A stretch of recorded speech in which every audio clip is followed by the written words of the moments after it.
Bonjour, donc nous allons continuer notre travail sur le livre Maths Initiation. Alors, c'est un wikibook. On va travailler dans l'analyse dérivée des fonctions élémentaires.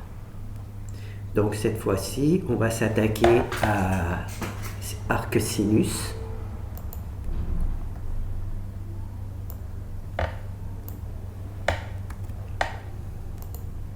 Alors étant donné que tous les exemples en langage C sont identiques, à part les fonctions, on va aller assez vite.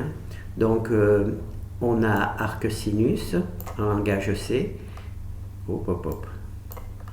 Et sa dérivée, c'est 1 sur racine de 1 moins x au carré.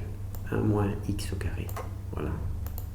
Donc ça, c'est la dérivée que j'ai calculée à la main. Maintenant, on va récupérer le code en langage C, qui est pratiquement identique à tous les exemples.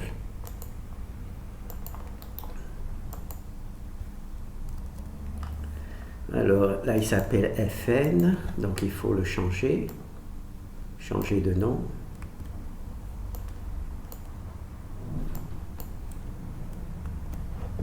Renommer pour éviter d'augmenter le nombre de fichiers H. On va lancer.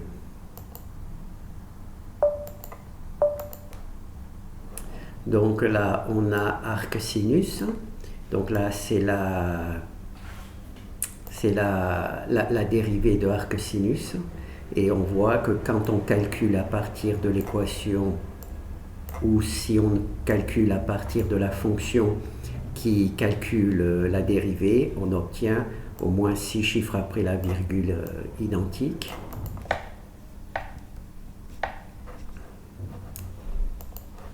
Alors ce qui va nous intéresser maintenant, c'est de savoir comment on va apprendre à dériver cette fonction.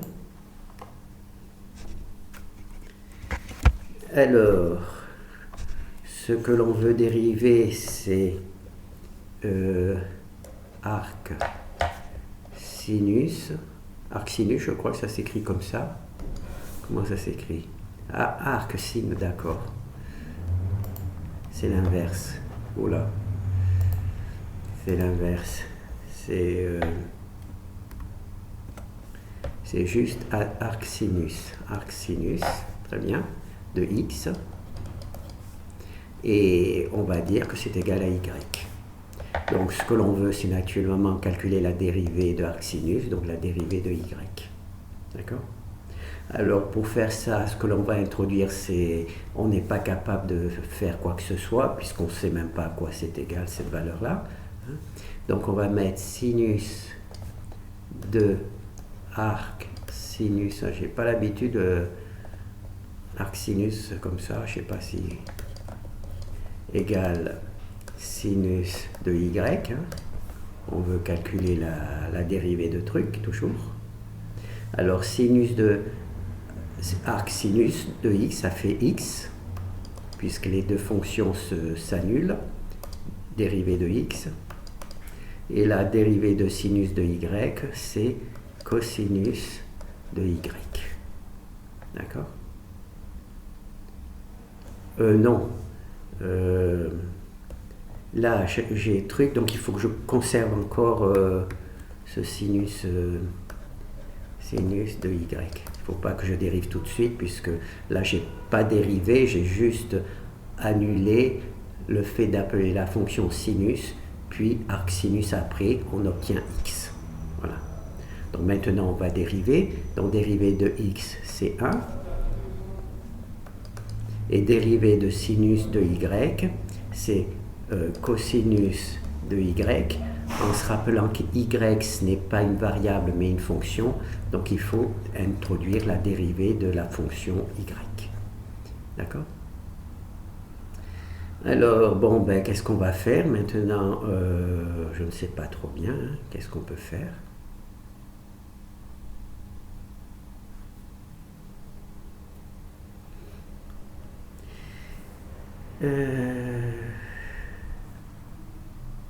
Ah, qu'est-ce que vous en pensez?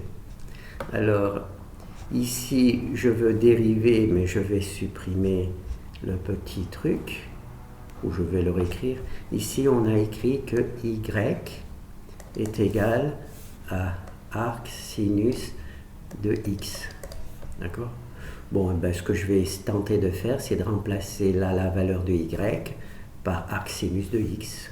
D'accord? Donc je vais avoir 1 qui est égal, cosinus de y, ça fait cosinus de arc sinus de x, et y, ça fait de la dérivée de arc, j'y tiens arc, arc sinus de x. Voilà, donc ça c'est la dérivée, hein, puisque là j'ai écrit, ici j'ai posé que y était arc sinus de x, donc ici j'ai dérivé arc sinus de x, j'ai dérivé arc de y, donc le y c'est tout simplement la dérivée de arc sinus de x. Donc ben, maintenant je vais un petit peu voir où ça mène. Donc là j'ai la dérivée de arc sinus de x, hein, c'est la dérivée, c'est donc égal à 1 sur cosinus de arc sinus de x. Oh là là là. Cosinus de arc, j'y tiens, sinus de x.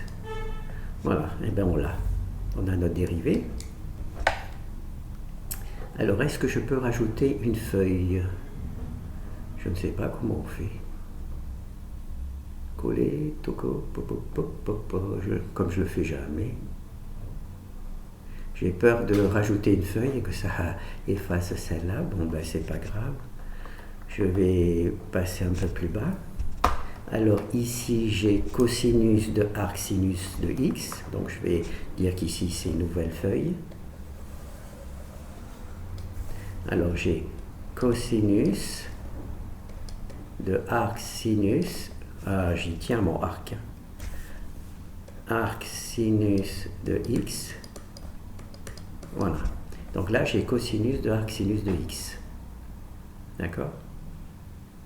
Et ben on va le poser, tchouk. Alors pour essayer un petit peu de connaître cette valeur-là, hein, pas cette valeur-là, je ne la connais pas puisque je ne connais pas arc sinus de x. Donc je vais un petit peu modifier les choses. Je vais partir de cosinus au carré de x plus sinus au carré de x égale 1. D'accord? Je vais partir de cette truc en essayant. Et là, on sait que quelle que soit la valeur de x, cette égalité est vraie. Si je pose x égale 1, je vais avoir cette égalité. Si je pose x égale 1000, je vais avoir cette égalité. Si je pose x égale x au carré, je vais avoir cette égalité, toujours. Cette égalité existe quelle que soit la valeur de x. Si je mets x3 plus 4x2, x2 plus 2, et bien, cette égalité, si je mets ça dans la fonction sinus et cosinus, et ben je vais toujours avoir l'égalité. Voilà. Quelle que soit la valeur de x, ben, étant donné que j'ai toujours cette égalité, ben, je vais tout simplement rentrer cette valeur. À la place de x, je vais marquer arc sinus de x. Alors cosinus au carré de arc sinus de x plus sinus au carré de arc sinus de x égale 1. D'accord? Alors là, j'ai fait une petite bêtise, mais ça, c'est pas grave. Donc là, le sinus, le carré, je peux le carré là, qui est juste sur cosinus, je peux le mettre là. Hein. C'est pas plus mal. Hein. Ça m'évite d'écrire une nouvelle ligne. Et le truc là, je peux le mettre là, hein, puisqu'il concerne tout le contenu du cosinus. D'accord? Là, je l'ai mis là aussi, j'aurais pu le mettre là, qui concerne tout le... Voilà. C'est ce que j'ai fait. Voilà. Là, ce qui m'intéresse, maintenant je vais rajouter une parenthèse ici, hein. Ça ne change rien, c'est toujours tout ce qui est dans la parenthèse. Par contre, le gros intérêt, naturellement, c'est que j'ai sinus par arcsinus. Donc ça va s'annuler, les deux fonctions, je vais me retrouver avec un x au carré. Donc là, je vais marquer cosinus de arcsinus de x au carré, c'est égal à sinus par arcsinus, oh là, c'est pas égal, c'est plus, sinus par arcsinus, ça fait x, et comme il y a le carré, ça fait x au carré qui est égal à 1, d'accord? Moi, ce que je cherche, c'est donner une valeur numérique à cosinus de arcsinus, donc là, j'ai cosinus de arcsinus, tout ça au carré, donc je vais continuer, je vais mettre cosinus de arc sinus de x au carré, c'est égal à 1 moins x au carré. D'accord? J'ai simplement transféré le x au carré. Et maintenant, ce qui m'intéresse, moi, c'est pas le carré de cosinus arcsinus, mais juste le cosinus. Donc, je prends la racine ici.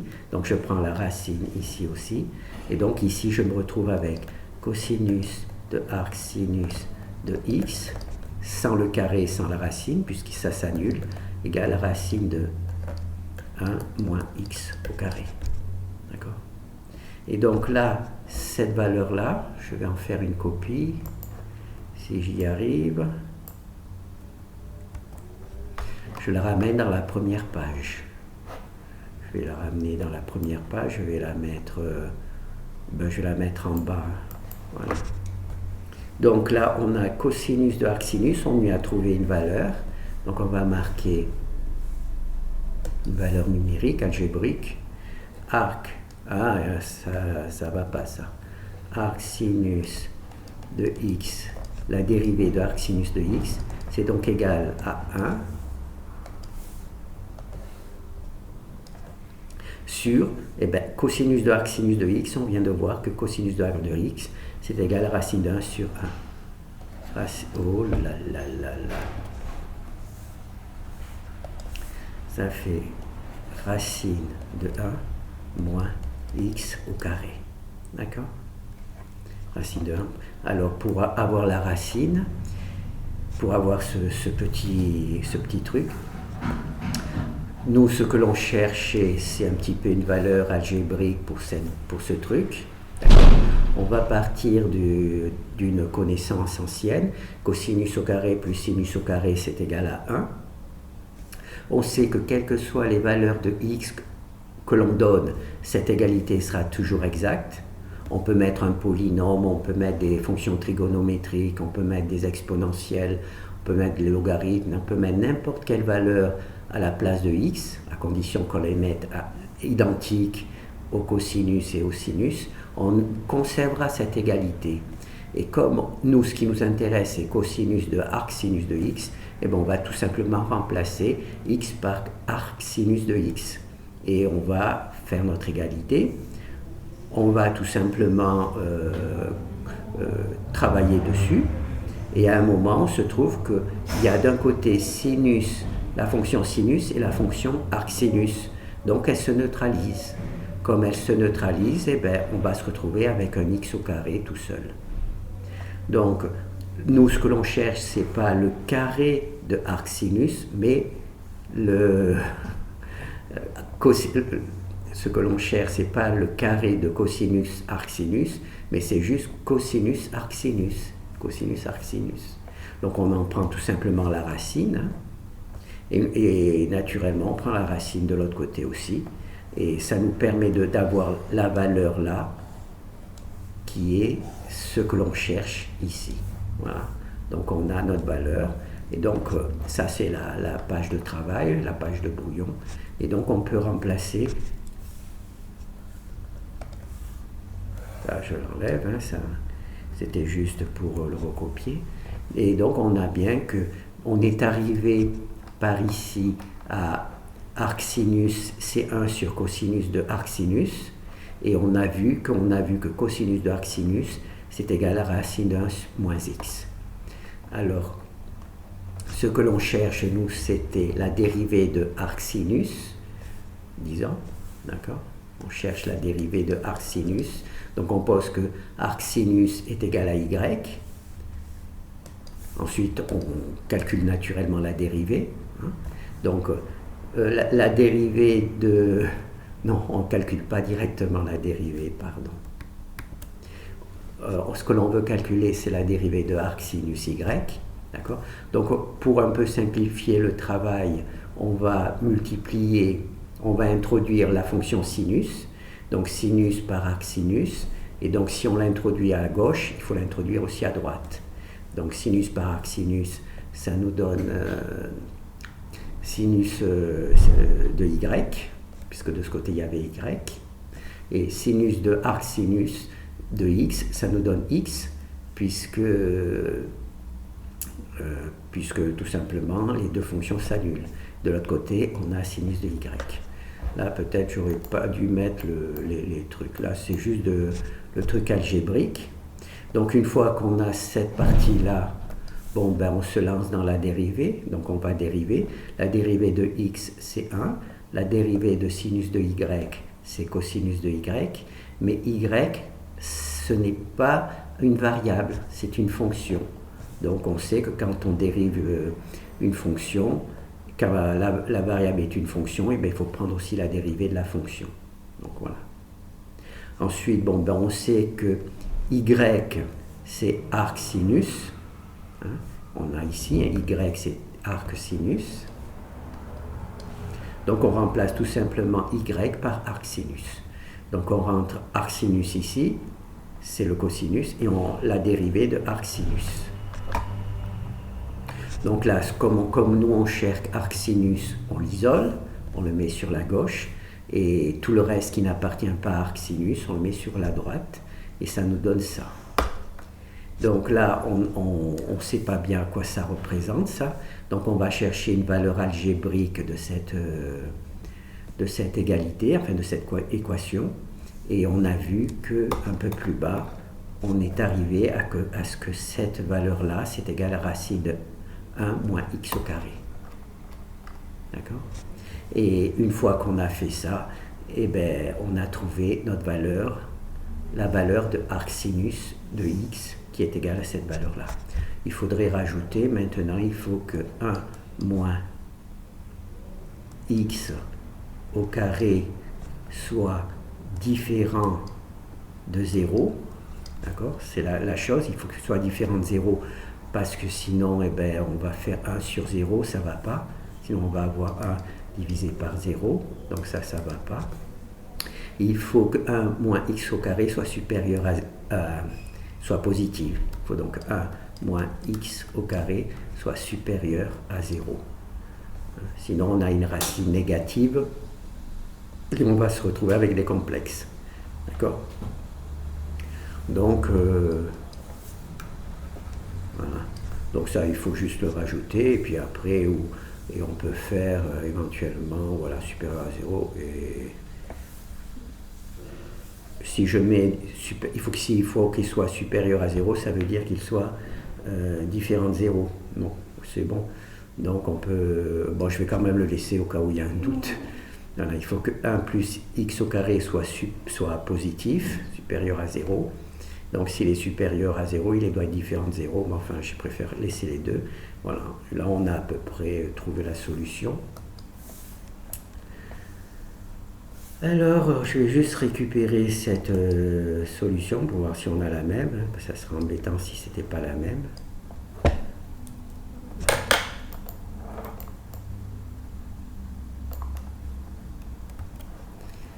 Alors...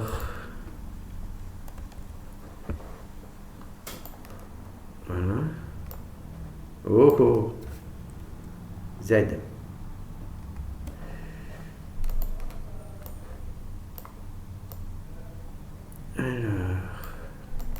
Alors arc sinus, c'est 1 sur racine de 1 moins x au 0. Voilà. Donc là, le plus simple, c'est de refaire 3 ou 4 fois cet exercice pour s'y habituer. Et tous les exemples suivants vont suivre le même algorithme de résolution. Donc c'est pour ça que je vais faire qu'une seule vidéo sur cet exemple. Je vais garder qu'un seul exemple dans cette vidéo pour que vous vous y habituez un petit peu, et ensuite le reste on le fera plus rapidement. Oh là, je vais trop loin. Alors du point de vue de l'exercice, donc ici il y avait, on va voir par rapport à truc. Donc là il y a les fonctions arcsinus qui existent en langage C, donc il n'y a pas de souci. Là c'est sa dérivée, là c'est la manière habituelle. Là on appelle la fonction, l'équation que j'ai écrite, et là on part directement de la fonction sans avoir la dérivée, et on calcule la dérivée à partir de la fonction.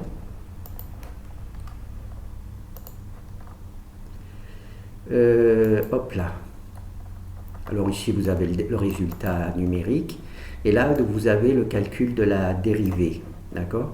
Comment on calcule la dérivée. Et là je vous explique que cosinus truc c'est égal à cette valeur là, d'accord? Et vous avez l'explication de ce calcul là. Vous savez, moi ma deuxième page, là aussi il y a une deuxième page qui là travaille directement sur ce problème, d'accord? On part de cosinus au carré plus sinus au carré est égal à 1. Quelle que soit la valeur que l'on met à x, cette cette égalité sera toujours exacte. On peut mettre des polynômes, des hyperboles, des je sais pas quoi. Donc nous, ce qui nous intéresse, c'est arcsinus, puisque nous, ce qui nous intéressait, c'était cosinus de arcsinus, d'accord? Donc on prend tout simplement arcsinus, et on s'aperçoit naturellement qu'on a arcsinus, sinus, arcsinus. Donc ces deux fonctions s'annulent, d'accord? Voilà, c'est ici que c'est écrit, ces deux fonctions s'annulent. Donc on se retrouve avec un x au carré, d'accord? Et une fois qu'on a notre x au carré, on isole l'équation qui nous intéresse.